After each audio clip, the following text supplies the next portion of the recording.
we are seeing massive changes in the Sapphire lineup.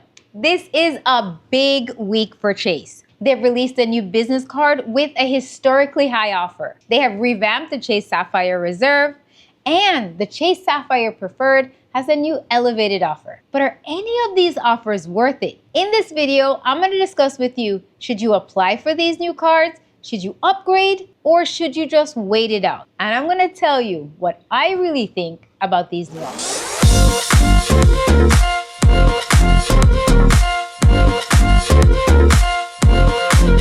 Let's start off with the most accessible of the three, the Chase Sapphire Preferred. This has always been referred to as everyone's favorite beginner travel card, and for a good reason. They have an elevated offer with this week's new announcement at 75,000 points if you spend $5,000 in the first 3 months. Now, while this is elevated over their original offer of 60,000 points, this is not the highest we have seen. Just recently, their bonus was 100,000 points for spending $5,000 in the first 3 months. Now, if you're interested in applying for this card, I would not sit around and wait for it to go back to 100,000 points.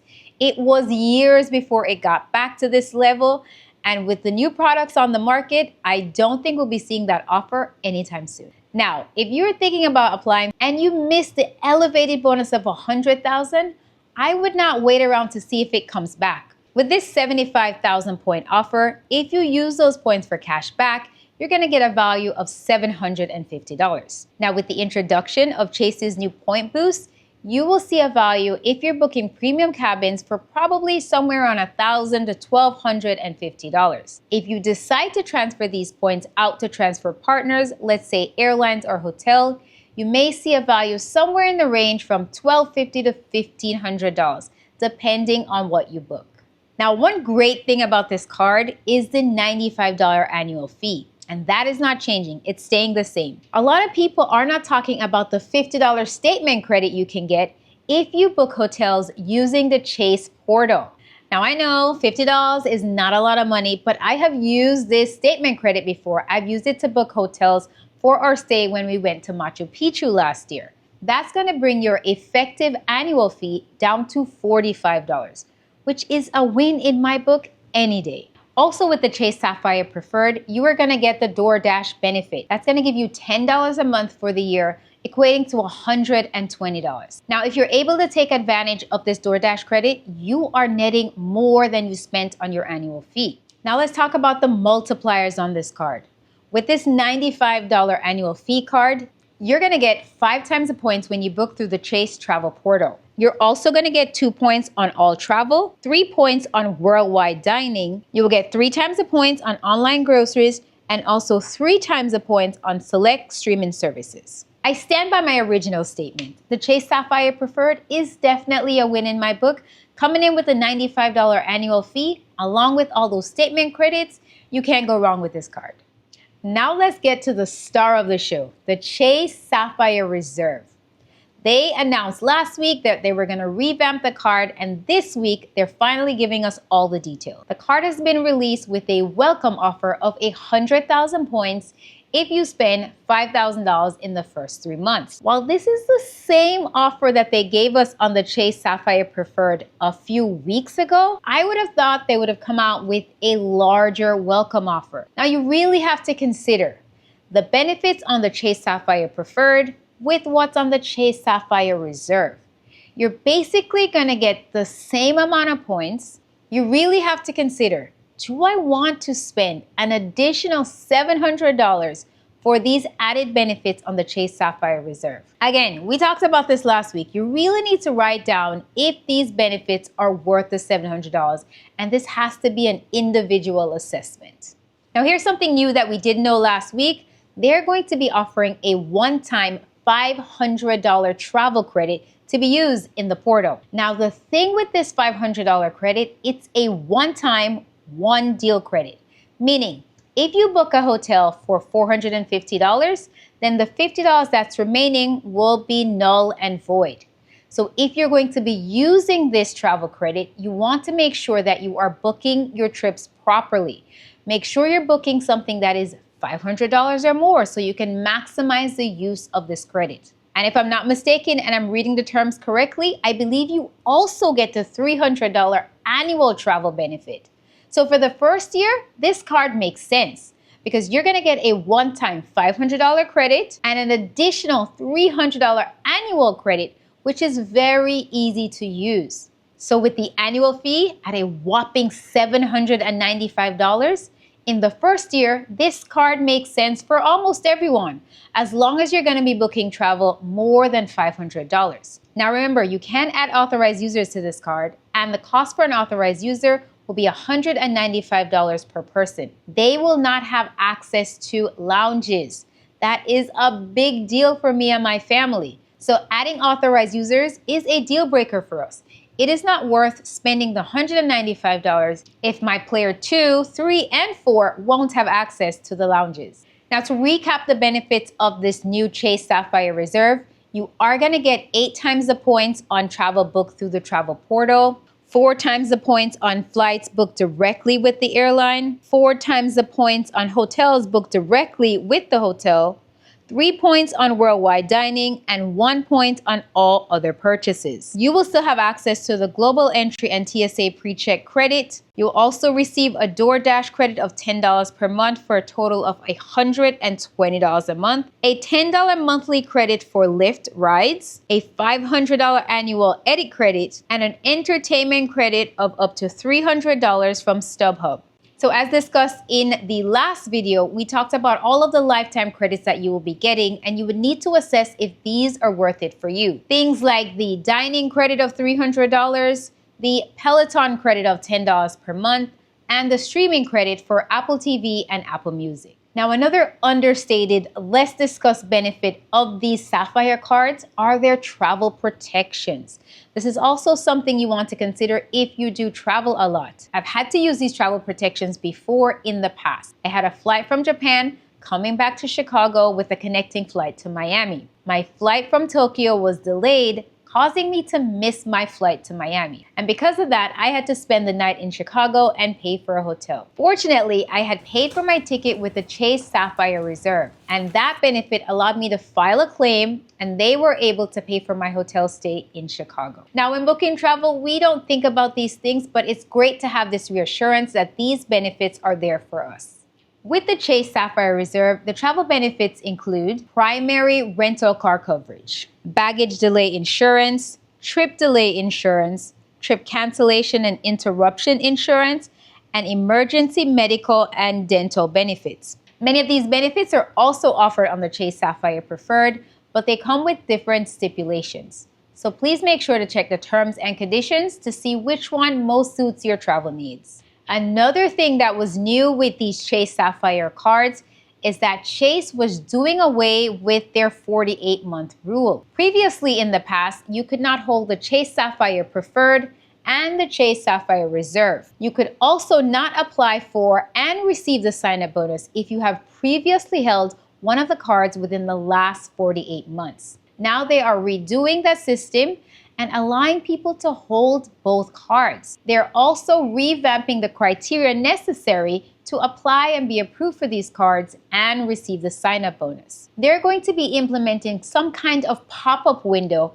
that's going to let you know if you are eligible to receive the sign-up bonus on the card that you're applying for. This will allow you to decide, do you want to cancel your application or proceed even though you will not be receiving the bonus? This might be a win because it will not have a negative effect on your credit if you are not approved.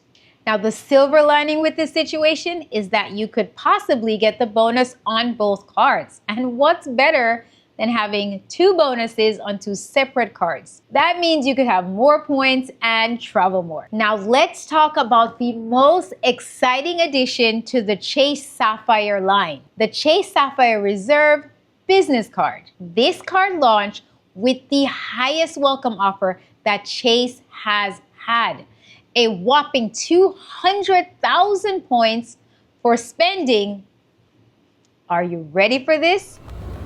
$30,000 in 6 months. Not quite sure what they were thinking with that one, but it goes right along the lines with what I think most of these premium travel cards are trying to do.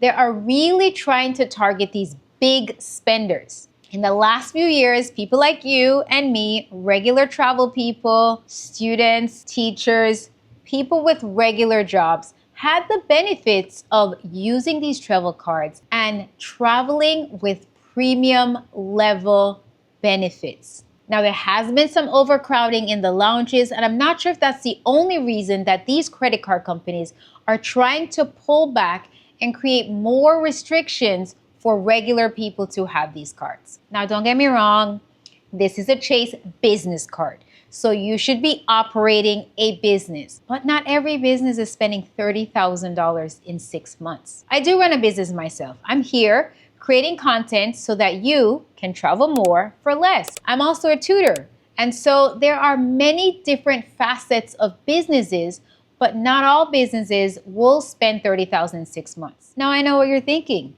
Well, then don't get this card. And you're absolutely right. When you are applying for cards, you need to apply for cards that are tailored to your needs, tailored to your spending. And not because a card comes out with a new big bonus means that this card is right for you. You really have to analyze what's important, what you can afford, and what's worth it for you. Now, with this bonus of 200,000 points, it really takes some consideration. It's a lot of points. Now, I can really see some of us trying to calculate, is this card good for me? I need these 200,000 points. I can apply for it around tax time, when my car insurance is due. These are all things you need to evaluate to see if it is worth it for you. The Chase Business Card is going to have the same $795 annual fee as the personal card, but some of the benefits are different and are specifically tailored to businesses. Instead of getting 3 times the points on worldwide dining, the business card is going to focus on online advertising. So if your busy is heavy on advertising, then this would be the card for you. Some of the other business-tailored perks that are included in this card are $200 a year for Google Workspace, $400 a year for ZipRecruiter credit, and $100 a year to giftcards.com. And I'm guessing they want you to use this to buy gift cards for your employees as an incentive. Employee cards will be free with the business credit card, but they will not have access to either the Priority Pass Lounge or the Chase Sapphire lounges. Only the primary card holder will have access to the lounge. Now, who should apply for these cards? Which card should you apply for? Should you upgrade? Should you downgrade? My unequivocal answer is you have to evaluate for yourself. The only thing I can tell you for certain is what I would do. If you are under 524 and you do not have the Chase Sapphire Preferred, I would start there. Let's say you're under 524 and you currently have the Chase Sapphire Reserve.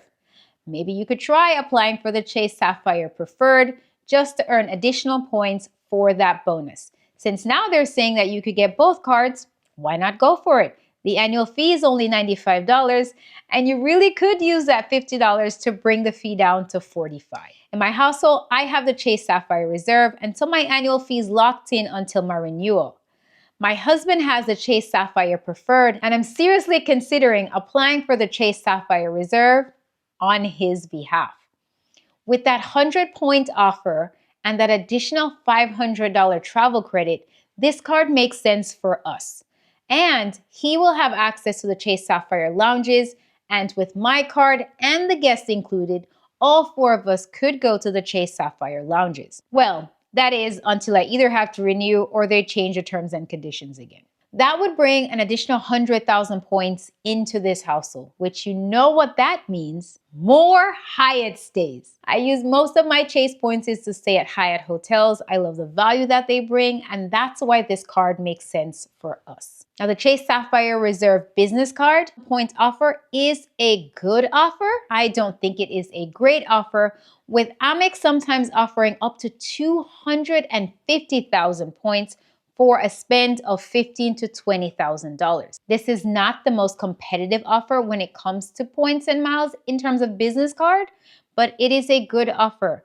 And Chase's points are extremely valuable and can be worth just up to 2 points per dollar in the travel portal. Now, if you transfer those points out to a travel partner, you will get way more value.